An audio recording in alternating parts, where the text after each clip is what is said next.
اور جس روز اللہ ان کو پکارے گا اور کہے گا کہ تم نے پیغمبروں کو کیا جواب دیا تھا، تو اس روز ان پر خبریں بند ہو جائیں گی، پھر وہ آپس میں کچھ بھی نہ پوچھ سکیں گے۔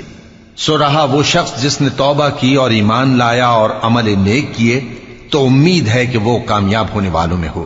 اور تمہارا پروردگار جو چاہتا ہے پیدا کرتا ہے، اور جسے چاہتا ہے برگزیدہ کر لیتا ہے، ان کو اس کا اختیار نہیں ہے۔ یہ جو شرک کرتے ہیں اللہ اس سے پاک و بالاتر ہے، اور ان کے سینے جو کچھ مخفی کرتے ہیں اور جو یہ ظاہر کرتے ہیں تمہارا پروردگار اس کو جانتا ہے۔ اور وہی اللہ ایسا ہے کہ اس کے سوا کوئی معبود نہیں، دنیا اور آخرت میں اسی کی تعریف ہے اور اسی کا حکم چلتا ہے، اور اسی کی طرف تم لوٹائے جاؤ گے۔ کہو بھلا دیکھو تو اگر اللہ تم پر ہمیشہ قیامت کے دن تک رات کی تاریکی کیے رہے تو اللہ کے سوا کون معبود ہے جو تم کو روشنی لا دے؟ تو کیا تم سنتے نہیں؟ کہو کہ بھلا دیکھو تو اگر اللہ تم پر ہمیشہ قیامت تک دن کیے رہے تو اللہ کے سوا کون معبود ہے کہ تم کو رات لا دے جس میں تم آرام کرو؟ تو کیا تم دیکھتے نہیں؟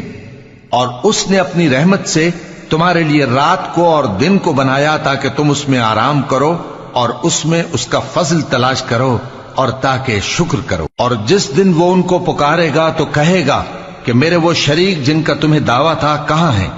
اور ہم ہر ایک امت میں سے ایک گواہ نکال لیں گے، پھر کہیں گے کہ اپنی دلیل پیش کرو، تو وہ جان لیں گے کہ سچ بات اللہ کی ہے اور جو کچھ وہ افترا کیا کرتے تھے ان سے جاتا رہے گا۔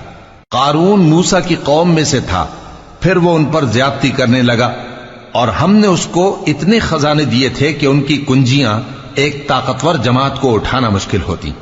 جب اس سے اس کی قوم نے کہا کہ اترائیے مت، کہ اللہ اترانے والوں کو پسند نہیں کرتا، اور جو مال تم کو اللہ نے عطا فرمایا ہے اس سے آخرت کی بھلائی طلب کیجیے اور دنیا سے اپنا حصہ نہ بھلائیے، اور جیسی اللہ نے تم سے بھلائی کی ہے ویسی تم بھی لوگوں سے بھلائی کرو، اور ملک میں طالب فساد نہ ہو، کیونکہ اللہ فساد کرنے والوں کو دوست نہیں رکھتا۔ وہ بولا کہ یہ مال مجھے میرے ایک ہنر کے سبب ملا ہے۔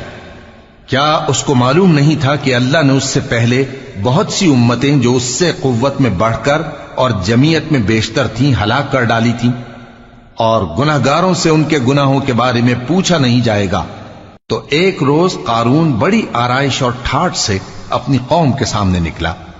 جو لوگ دنیا کی زندگی کے طالب تھے کہنے لگے کہ جیسا مال و متاع قارون کو ملا ہے کاش ایسا ہی ہمیں بھی ملے، وہ تو بڑے نصیب والا ہے۔ اور جن لوگوں کو علم دیا گیا تھا وہ کہنے لگے کہ تم پر افسوس، مومنوں اور نیکوکاروں کے لیے جو ثواب اللہ کے ہاں تیار ہے وہ کہیں بہتر ہے، اور وہ صرف صبر کرنے والوں ہی کو ملے گا۔ پس ہم نے قارون کو اور اس کی حویلی کو زمین میں دھسا دیا، تو اللہ کے سوا کوئی جماعت اس کی مددگار نہ ہو سکی اور نہ وہ بدلہ لے سکا۔ اور وہ لوگ جو کل اس کے رتبے کی تمنا کرتے تھے صبح کو کہنے لگے ہائے شامت، اللہ ہی تو اپنے بندوں میں سے جس کے لیے چاہتا ہے رزق فراخ کر دیتا ہے اور جس کے لیے چاہتا ہے تنگ کر دیتا ہے۔ اگر اللہ ہم پر احسان نہ کرتا تو ہمیں بھی دھسا دیتا۔ ہائے خرابی، کافر کامیاب نہیں ہوتے۔ وہ جو آخرت کا گھر ہے ہم نے اسے ان لوگوں کے لیے تیار کر رکھا ہے جو ملک میں ظلم اور فساد کا ارادہ نہیں رکھتے، اور انجام نیک تو پرہیزگاروں ہی کا ہے۔ جو شخص نیکی لے کر آئے گا اس کے لیے اس سے بہتر صلہ ہوگا، اور جو برائی لائے گا تو جن لوگوں نے برے کام کیے ان کو بدلہ بھی اسی طرح کا ملے گا جس طرح کے وہ کام کرتے تھے۔ اے پیغمبر، جس اللہ نے تم پر قرآن کے احکام کو فرض کیا ہے وہ تمہیں پہلی جگہ لوٹا دے گا۔ کہہ دو کہ میرا پروردگار اس شخص کو بھی خوب جانتا ہے جو ہدایت لے کر آیا اور اس کو بھی جو کھلی گمراہی میں ہے۔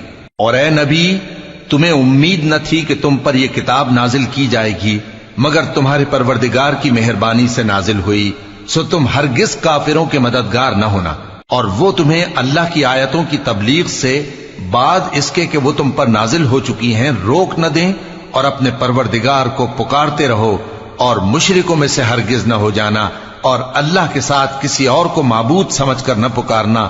اس کے سوا کوئی معبود نہیں، اس کی ذات پاک کے سوا ہر چیز فنا ہونے والی ہے، اسی کا حکم چلتا ہے اور اسی کی طرف تم لوٹ کر جاؤ گے۔ شروع اللہ کا نام